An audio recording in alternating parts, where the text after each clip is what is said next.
జయ హో మాత. అమ్మచే ప్రభావితులు. రచన శ్రీ కొండముది సుబ్బారావు అన్నయ్య గారు. వ్యాసం 9. మాటే శిలాశాసనం. తస్మాదసక్తః సతతం కార్యం కర్మ సమాచర. అసక్తో హ్యాచరన్ కర్మ పరమాప్నోతి పూరుషః. గీత 3వ అధ్యాయం 19వ శ్లోకం. అందువల్ల నిరంతరం నిష్కామంగా కర్మలు ఆచరించు. అలా ఫలాపేక్ష లేకుండా కర్మలు చేసేవాళ్లకు మోక్షం కలుగుతుంది. ఇది దీని భావం. గుంటూరు శేషయ్య గారు అమ్మ అన్నపూర్ణాలయ రథానికి పుష్కరాన్ని మించి సారథ్యం వహించారు. 1967వ సంవత్సరం నుండి 1980 వరకు ఆయన చేతి మీదుగా ఈ అన్నయాగం నడిచింది. అమ్మ మెచ్చే అన్నయాగం ఒక పుష్కర కాలం మించి నిర్వహించి శేషయ్య సోమయాజయ్యారు. శేషయ్య గారు జీవిత మలిదశలో జిల్లెళ్లముడి అమ్మ వద్దకు చేరారు. అంతకుమునుపు జీవితానికి తర్వాత చేసిన పనికి సంబంధం ఉన్నదో లేదో, గడ్డిపోచలను ఉక్కుబూచలుగా మలిచి నిలిపే అమ్మకు అది అసలు సంబంధం లేని విషయం. ఒక రకంగా శేషయ్య గారు అన్నపూర్ణాలయంలో సేవలందించిన కాలం ఒక స్వర్ణయుగం. స్వర్ణయుగం అంటే స్వర్ణం తాండవం చేసిందని కాదు, అమ్మకు ఇష్టమైన కార్యమైన బిడ్డలకు అన్నం పెట్టుకోవటం అనేది ఆకాశమే హద్దుగా సాగింది ఆ సమయంలో. దాదాపు 1 కోటి మంది అన్నపూర్ణాలయంలో అమ్మ ప్రసాదం స్వీకరించారు. అమ్మ స్వర్ణోత్సవం నాడు దాదాపు 1,50,000 మంది అమ్మ ప్రసాదం స్వీకరించారు. శేషయ్య గారి కాలం తలుచుకుంటే ఇప్పటికీ శరీరం గగురు పొడుస్తున్నది. శేషయ్య గారి మాట శిలాశాసనంగా నడిచింది. అమ్మతో సహా అందరూ ఆయనను గౌరవించారు. పిన్నలే కాదు, పెద్దలు ఆయనకు భయపడేవారు. సమయానికి భోజనానికి పోకపోతే శేషయ్య గారు కోపడతారు అనేవారు. ఏ అర్జెంటు పనిలో ఉన్నా అన్నపూర్ణాలయం గంట వినగానే అన్నపూర్ణాలయం వైపు పరుగులెత్తేవారు. ఆయన ఎక్కడ భోజనానికి కూర్చోమంటే అక్కడ కూర్చుని వారు కూర్చోడానికి కూడా కొన్ని పద్ధతులుండేవి. కూర్చున్నప్పుడు ఎట్టి పరిస్థితుల్లో చేయి పోటీ పెట్టకూడదు. అలా చేయి ఆసరాగా కూర్చుంటే తిన్నది వంట పెట్టదు అనేవారు. అన్నం తినగానే లేచి అట్నుంచి అట్టే వెళ్ళిపోతామంటే కుదరదు. వెనక్కి వచ్చి అన్నం తిన్న చోట నీళ్లు చల్లి శుద్ధులు పెట్టాలి. ఎంత పెద్దవారైనా ఇదే నియమం. నియమాల సంగతి సరే, అమ్మ సూచించిన విధంగా వంటలు ఆయన చేతి మీదుగా జరిగేవి. ఆ రుచి అమ్మ ప్రసాదించింది. కానీ వాహనం ఈయన చేయే. ఆ చింతకాయ పచ్చడి, ఉసిరికాయ పచ్చడి, టమాటో పచ్చడి ఇప్పటికీ తలుచుకుంటే నోట్లో నీళ్లూరుతున్నాయి. ఇక సాంబారు రుచి జగత్ ప్రసిద్ధం. మరొక సంరంభం, శేషయ్య గారు పచ్చడి కోసం చింతపండు, చింతకాయలు, మిరప్పళ్ళు, టమాటోలు, ఉసిరికాయలు సేకరణ అడవి ప్రాంతాలకు స్వయంగా వెళ్ళి సేకరించేవాడు. ఆ సందర్భంగా నాకు ఒక తీపి సంగతి. వీటి సేకరణ కొరకు శేషయ్య గారు అప్పుడు కొత్తగూడెంలో గిరిజన కోఆపరేటివ్ సబ్ రిజిస్ట్రార్గా ఉన్న మా మామగారు శ్రీ మొగులూరు సీతారామచంద్రరావు గారింటికి వచ్చి ఆయన ఇలాకాలోని ఈ సేకరణ చేసేవాడు. ఇది చాలా సంవత్సరాలు గడిచింది. ఆ సాన్నిహిత్యంతోనే ఏమో మా మామగారి సంతతి శేషయ్య తాతయ్య అని ఆయనను ప్రేమగా పిలుస్తారు. శేషయ్య గారి మరో విశేషం, ఆ రోజుల్లో టూరిస్టు బస్సులలో భక్తులు యాత్రలు చేసేవారు. ఏ బస్సు అయినా సరే భోజనాలకు అమ్మ సన్నిధికి. బాధ లేదు, ఎంతమంది వచ్చినా అమ్మ దగ్గర అన్నం లేదు అనేది లేదు. కానీ అపరాత్రి కూడా వచ్చేవారు. అందరూ నిద్రలకు ఉపక్రమించే కాలం. ఇదిగో ఇక్కడే శేషయ్య గారి ప్రతిభ, అమ్మ ఆశీర్వచనం ప్రతిఫలించేది. ఏ వేళైనా ఎంతమంది అయినా నిమిషాల్లో భోజనం తయారయ్యేది. అది అమ్మ ఆశీర్వచనం పొందిన శేషయ్య గారి చేతి విశేషం. మరో చమత్కారం ఉండేది శేషయ్య గారిలో. ఒక్కొక్కప్పుడు భోజనాలు జరుగుతుండగా అన్నం నిండుకునేది. ఆ విషయం ఎవరూ గమనించకుండానే అప్పటికప్పుడు గుండిగా గాడిపొయ్యికి ఎక్కించి నిమిషాల్లో అన్నం రెడీ అనేవాడు. ఇదంతా అమ్మ దయ అనేవాడు వినయంగా. అమ్మ స్వీట్ చేయమనగానే మరు క్షణంలో రవ్వ కేసరితో అమ్మ సమక్షంలో వాలేవాడు. అమ్మ బాటలో నడిచి అమ్మ దయను, ప్రేమను బిడ్డలకు రుచి చూపించిన శేషయ్య గారు అమ్మ బిడ్డలకు క్రమశిక్షణ నేర్పించారు. అన్నపూర్ణాలయంలో అమ్మ చేసిన అనేక మహిమలకు పోని చమత్కారాలందాం. సాక్షిభూతుడు శేషయ్య గారు. గాడిపొయ్యి మీద సాంబార్ గంగాళంలో అమ్మ ఉత్తి చేతితో కలయి త్రిప్పటం స్వయంగా చూశాడు శేషయ్య. ఎవరైనా తాగుతారేమో అంటే తాగితే ఆరోగ్య భంగమని అన్నపూర్ణాలయంలో ఉంచిన పుల్ల మజ్జిగ మొత్తం తాగినా ఈనాటి గరళకంఠి అమ్మ ఉదారతను కనులారా గాంచిన ధన్యజీవి శేషయ్య గారు. మరో శేషయ్య గారు వస్తాడా? జయహో మాత. వ్యాసం 10. అందరికీ ఆప్తుడు. ప్రయత్నాద్యత మానస్తు యోగి సంశుద్ధ కిల్బిషః అనేక జన్మ సంసిద్ధః తతో యాతి పరాంగతిం. తపస్విభ్యోధికో యోగి జ్ఞానిభ్యోపి మతోధికః కరిభ్యశ్చాధికో యోగి తస్మాద్యోగి భవార్జున.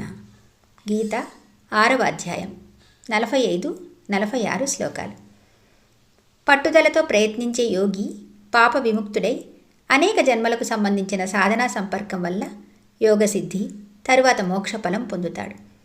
అర్జున, తపస్సు చేసేవాళ్లకంటే, శాస్త్రజ్ఞానం కలవాళ్లకంటే, యోగుల కంటే ధ్యానయోగి గొప్పవాడు. కనుక నీవు ధ్యానయోగం సాధించాలి. 5 దశాబ్దాల క్రితం ప్రారంభమైన దొంతరాజు సీతాపతి అన్నయ్య అమ్మ సేవ అవిచ్ఛిన్నంగా సాగుతూనే ఉన్నది. బహుముఖ అభినివేశం అన్నయ్య సొంతం. ఆయన స్టోర్స్ చూశాడు, కార్యాలయంలో కార్యక్రమాలు నిర్వహించాడు, అవసర సమయాల్లో గంటపట్టి అన్నపూర్ణాలయంలో నలభీమ పాకం రాబట్టాడు. తాను శారీరకంగా భీముడు నలుడు కాకపోయినా అన్నయ్య అధికారయుతంగా రిసెప్షనిస్ట్గా పనిచేశాడో లేదో గాని ఆయన చిరునవ్వు చూసిన వారందరి మనసులు మాత్రం సేద తీరుతాయి. అది ఆయన వ్యక్తిత్వ ముద్ర. మరి వృక్షం వేళ్ళూనుకుని మహావృక్షం అయిన తర్వాత దాని మొదలు కనుక్కోవటం మహా కష్టం. అలాగే సీతాపతి అన్నయ్య మొదటి అమ్మ సేవ ఏదో గుర్తుకు రావడం కష్టసాధ్యమే. ఈ సుదీర్ఘ పరిచయంలో అన్నయ్యలో ఏనాడు విసుగు విరామం ఎరగడు. అలుగుటయే ఎరుగని అజాతశత్రువు అన్నయ్య. ఎన్ని మేనేజ్మెంట్లు మారినాయో, ఎంతమంది వ్యక్తులతో తన సేవలు కొనసాగించాడో. అందరి చేత మెప్పు పొందిన అరుదైన వ్యక్తిత్వం అన్నయ్యది. అమ్మ సంస్థ కార్యదర్శిగా పనిచేసిన సోదరుడు శ్రీ డి కామరాజ్ అన్నయ్య గారి మాటలలో సీతాపతి గారు అజాతశత్రువు. జిల్లెళ్లముడి సంస్థలో ఆయన చేయని పని లేదు. దేనికైనా రెడీ అనే వ్యక్తులలో ఆయన ప్రథముడు. నేను బాధ్యతలు నిర్వహిస్తున్న సమయంలో ఆయన అందించిన సహకారం మరువరానిది. ఆయన సెలవులో ఉంటే చేయి విరిగినట్లుండేది. తిరిగి వచ్చాడంటే ఏ పనికైనా ఆయన ఉన్నాడని ఎంతో ధైర్యం. నిజాయితీకి, సేవానిరతికి చక్కటి ఉదాహరణ సీతాపతి గారు. ఇవి శ్రీ డి కామరాజ్ అన్నయ్య గారి మాటలు. ఎలాంటి పరిస్థితులలోనూ తన సహజ స్వభావాన్ని వదులుకొని స్థితప్రజ్ఞుడు సీతాపతి అన్నయ్య. తరాలు మారుతున్నా అంతరంగంలో అణువంతా అంతరాలకు తావు లేకుండా ఉంచుకున్న అన్నయ్య అందరికీ ఆదర్శప్రాయుడు. అన్నయ్య బహుముఖ సేవను చూసి అమ్మ ముచ్చటపడినట్లుగా అన్నయ్యకే కాక అన్నయ్య శ్రీమతి శ్యామలక్కయ్య కూడా అమ్మ సేవాభాగ్యం దక్కింది. మాతృశ్రీ మెడికల్ సెంటర్లో వైద్య సహాయకారిణిగా అక్కయ్య విశిష్ట సేవలు చేసింది.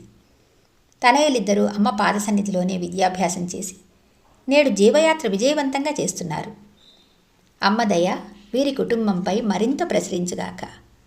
జయహో మాత. వ్యాసం 11. మా అక్కయ్య అహంకార రహిత. సర్వమును నేనంచు భావించు సర్వజ్ఞుడైన అతనికి భిన్నులము కాము మేము, మా ఇరువురకు భేదంబు లేదు. ఈ భావం గీత 7వ అధ్యాయం 17వ శ్లోకానిది. అమ్మ జీవితం మహోదదైతే ఆ మహోదదినే నమ్ముకుని ఒడ్డునే నిలిచిపోయిన ఆణిముత్యాలెన్నో. అలాంటి ఆణిముత్యాలలో ఎవరికీ తీసిపోనిది మన రాముడక్కయ్య ఆ ఆణిముత్యం. ఎవరు ఎదురైనా ఎక్కడలేని ఆప్యాయతతో, మరెంతో ఆదరణతో యోగక్షేమాలను విచారించే రాముడక్కయ్య మనందరి మనోఫలకంపై ముద్ర వేసుకుపోయింది. రాముడక్కయ్యను చూడగానే నాకు అగస్త్య మహర్షికి దారి ఇవ్వటం కోసం వంగిన వింధ్యపర్వతం గుర్తుకొస్తుంది. ఆమె గుణగణాలను తలుచుకుంటే మహోన్నతమైన హిమాలయ శిఖరం మనస్సీమలో కదలాడుతుంది. దాదాపు 6 దశాబ్దాలుగా అమ్మను సేవిస్తున్న పుణ్యాత్మురాలు అక్కయ్య. ఆ సేవ కూడా ఎంత నిరాడంబరంగా చేసిందనేది లోకానికే ఆదర్శం. ఏ సేవ చేసినా అది అమ్మ సేవే అని మనసా వాచా కర్మణా నమ్మిన వ్యక్తి రాముడక్కయ్య. నాకు బాగా గుర్తు, అక్కయ్య గజేంద్రమక్కయ్య హోటల్లో పనిచేసేది. అది కూడా అమ్మ సేవే అని గుర్తెరిగి చేసేది. పెదవులపై చిరునవ్వు చెరిగేది కాదు. మాటలో ఆప్యాయత, హృదయంలో పొంగే వాత్సల్యం ఎల్లవేళలా ఇతరుల కోసం సిద్ధంగా ఉండేవి. ఇంత ఆనందం, ఆదరణ, తృప్తి అందరికీ పంచుతుందంటే ఆమె జీవితం ఎంతో తృప్తిగా గడిచిపోయింది అనుకోవచ్చు. కానీ ఆమె ఎదలో ఎన్ని బడబానాలున్నా ఇతరులకు ఎంతో ఆదరణ పంచిచ్చేది. శబరి తన ముందుకు వచ్చే రాముడి కోసం ఏళ్ళు ఊళ్ళు ఎదురు చూసింది. కానీ ఈ శబరి తన రాముడు తన కళ్ళ ముందు భౌతికంగా కదిలిపోయినా ఆ మూర్తినే నమ్ముకుని తన జీవితాన్ని సఫలం చేసుకుంది. నిరంతరం అమ్మ నామస్మరణలోనే తన జీవితాన్ని పండించుకున్న మహాయోగిని అక్కయ్య. అమ్మ నామం చేయడమే కాదు, లౌకిక జీవితాన్ని ఆమె కడద్రోయలేదు. అమ్మ చెప్పిన విశ్వకుటుంబ భావన నరనరాన జీర్ణించుకుంది. అందరినీ తన కుటుంబ సభ్యులుగా భావించేది. ఇంకొక విషయం, అప్పుడెప్పుడో అన్నమాచార్యుల వారు శ్రీవారి దివ్యచరణాల స్పర్శతో పునీతమైన ఏడుకొండలపై పాదరక్షలతో నడవటం అపరాధంగా భావించారట. సరిగ్గా అలాగే రాముడక్కయ్య అమ్మ చరణరాజ్యముల దివ్యస్పర్శతో పునీతమైన అర్కపురి గడ్డపై తాను పాదరక్షలు ధరించనని వ్రతం పూనింది. ఇలాంటి వ్యక్తిగత ప్రవర్తన మనం ఇంకెక్కడా చూసుండం. నభూతో నభవిష్యతి. అక్కయ్యకు కోపం రావటం, పెద్దగా మాట్లాడటం ఎవరూ చూసెరగరు అంటే ఎంతమాత్రం అతిశయోక్తి కాదు. ఆమె సామాన్యురాల ఎంత మాత్రం కాదు. అమ్మ లోకానికి తనకు మధ్య తెరలు తొలగిస్తున్న సందర్భంలో అంటే దాదాపు 1955 సంవత్సరం ప్రాంతంలో జిల్లెళ్లముడిలో జగన్మాత కార్యక్రమాలు నిర్వహించిన కొమ్మూరు డాక్టర్ సీతాచలం గారికి దగ్గర బంధువు. తర్వాత ఆమెతో పాటు అమ్మ దగ్గరకు మొదటగా వచ్చిన హరిదాస్ గారు అమ్మకు అతి సన్నిహితుడై అమ్మ కార్యక్రమాలు నెత్తిన వేసుకుని నిర్వహించారు. కానీ అక్కయ్య ఈ నిర్వహణ జంజాటంలో చిక్కుకోకుండా దాదాపు 65 సంవత్సరాలు అమ్మ సేవలో, మళ్ళీ మాట్లాడితే అమ్మ బిడ్డల సేవలో తరించింది. అమ్మ నామ బాటలో తన పూర్తి జీవితాన్ని గడిపి మనందరికీ మార్గదర్శి అయింది. ఆమె చేసిన అమ్మ సేవ, ఆమె నిరిపిన మానవతా సంబంధాలు ఆమెను అజరామరం చేశాయి. ఆమె ఆదరణ, ఆప్యాయతలు మన మనోఫలకంపై చెరగనంతకాలం అక్కయ్య చిరంజీవి. జిల్లెళ్లముడిలో అమ్మ అఖండ నామం ఆగనంతకాలం అక్కయ్య మనస్ఫురణలోనే ఉంటుంది. అమ్మను ఎలా కొలవాలి అనే దానికి కొలమానం ఈ అక్కయ్యే. జయహో మాత. వ్యాసం 12. సుగంధభరిత మలయ మారుతం. సంతుష్ట సతతం యోగి యథాత్మా దృఢనిశ్చయ మయ్యర్పిత మనోబుద్ధి యో మద్భక్త సమే ప్రియ. గీత 12వ అధ్యాయం 14వ శ్లోకం. సమస్త ప్రాణుల పట్ల ద్వేషం లేకుండా స్నేహభావం, దయా కలిగి అహంకార మమకారాలు విడిచిపెట్టి సుఖదుఖాలను సమానంగా చూస్తూ ఓర్పుతో వ్యవహరిస్తూ నిత్యం సంతృప్తితో, యోగ సాధనతో, ఆత్మనిగ్రహంతో, దృఢ సంకల్పంతో మనసు బుద్ధి నాకు అర్పించిన నా భక్తుడు నాకు ఇష్టుడు. ఒక్కొక్కప్పుడు సుగంధభరితమైన మలయమారుతం అలా వచ్చి మనసుకు శరీరానికి ఆహ్లాదం కలిగించి మరలా ఎలా వచ్చిందో అలా కనుమరుగవుతుంది. కానీ అది తెచ్చిన సుగంధం అలా మిగిలిపోతుంది.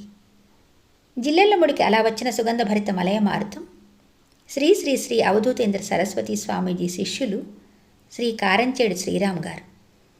ఆయన తెచ్చి మనకు మిగిల్చిన సుగంధం మన పిల్లల మరి పద్మావతి అక్కయ్య. ఎవరో అర్థం కావటం లేదు కదూ? అదేనండి, భజన పద్మావతి అక్కయ్య. చూసారా, మీరు చప్పున గుర్తించారు. ఆ సుగంధానికి తోడు మనసుకు కలిగిన హాయి కూడా మనతోనే నిలిచిపోయింది. ఆ హాయి పద్మావతి అక్కయ్య భర్త సుబ్రహ్మణ్యం గారు. మనోహరమైన గానకళ పద్మావతి అక్కయ్య సొంతమైతే దానిని పదింతలు చేసే సహకార వాయిద్యకారుడు, మృదంగ కళాకారుడు సుబ్రహ్మణ్యం గారు. ఆ దంపతులు 1980వ దశకం నుండి అమ్మ అఖండ నామ బాధ్యత వహించారు. అందరిలో అమ్మ నామం రాగయుక్తంగా పాడాలనే జిజ్ఞాస కలిగించడంలో విజయవంతమైనారు. అమ్మ పాటలు పద్మావతి అక్కయ్య పాడుతుంటే ఎంతో మధురంగా ఉంటుంది. దాదాపు 4 దశాబ్దాల పైగా అక్కయ్య అమ్మ పాటలు పాడుతున్నా అక్కయ్యలో తృష్ణ తీరలేదు. దినదిన ప్రవర్ధమానమవుతుంది. అంతేనా, సోదర సోదరీమణులకు అమ్మ పాటలు నేర్పటం అక్కయ్య నిత్యకృత్యం. సుబ్రహ్మణ్యం గారు ఎందరికో మృదంగ వాయిద్యం నేర్పించారు. ఎవరైనా రసరమ్యంగా అమ్మ పాటలు పాడకపోతే, సాధన సరిగా చేయకపోతే అక్కయ్యకు రుచించదు. ఎంతకాలం గడిచిందో కానీ ఆ స్వరార్చనకు కాలపరిమితి లేదు. ఇది అనంతంగా సాగిపోవాల్సింది. సంతానం అందివచ్చి అందలాలు ఎక్కించడానికి అర్రులు చేస్తున్నారు. కానీ అమ్మకు రాగార్చనే అక్కయ్యకు ఆనందం. రకరకాల రచనలు, రకరకాల రాగాలు, అమ్మ చరణాల మ్రోల వినిపించటమే అక్కయ్యకు నిత్యకృత్యమై అమ్మ బిడ్డలు నలుగురిని రససాగరంలో ఓలలాడిస్తున్నది. అక్కయ్య ఆలాపన దీపం అఖండ దీపమై అమ్మ గుడిలో, గుండె గుడిలో వెలుగులీనుతూనే ఉన్నది. అక్కయ్య తరచూ గుర్తు చేసుకునే విషయం, అమ్మ అక్కయ్యను ఆదేశించిందట, ఇక్కడ దొరికేవి తీసుకొని ఇక్కడే జీవితాంతం ఉండి నామం చేసుకోమని. అలాగే అమ్మ అనంతంలో విలీనమైనప్పుడు అప్పటికప్పుడు అమ్మ కవి నదీరా అమ్మకై కోవెలై పాట వ్రాసి పద్మావతి అక్కయ్యను పిలవండి అన్నారట. పాట వ్రాసిన కాగితం చేతికిచ్చి రాగం కట్టమన్నారట. అప్పటికప్పుడు రాగం కట్టి అక్కయ్య పాడితే అందరి కళ్ళ నుండి జలపాతాలైనట. అక్కయ్య జీవితం ధన్యం. అయితే ఒక దీపం అనేక దీపాలను వెలిగించాలి. అది ప్రకృతి విధించిన ఆంక్ష, ఆకాంక్ష. అది అక్కయ్యకు ఉన్నది. ఇంకా అనేక రాగదీపాలు వెలగాలని అమ్మ బిడ్డలందరం ఆకాంక్షిద్దాం. అక్కయ్య చేతి మీదుగా ఈ కార్యక్రమం రూపుదాల్చాలని అభిలషిద్దాం. అమ్మ మలచిన ఈ ఉక్కు ఊచ మరెందరికో ఆలంబన కావాలి. జయహో మాత.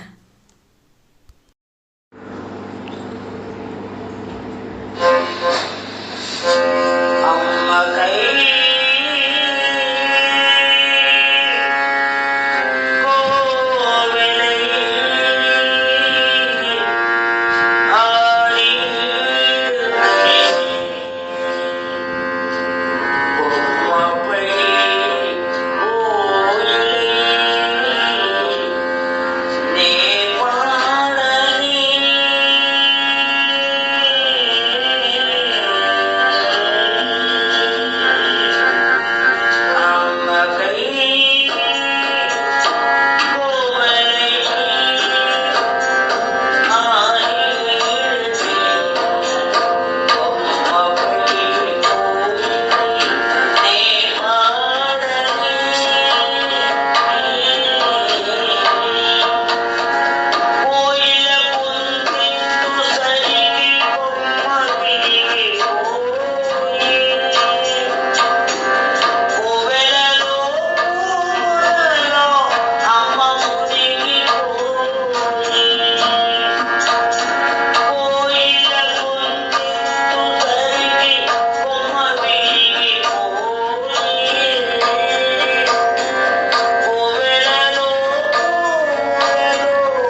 सर्वं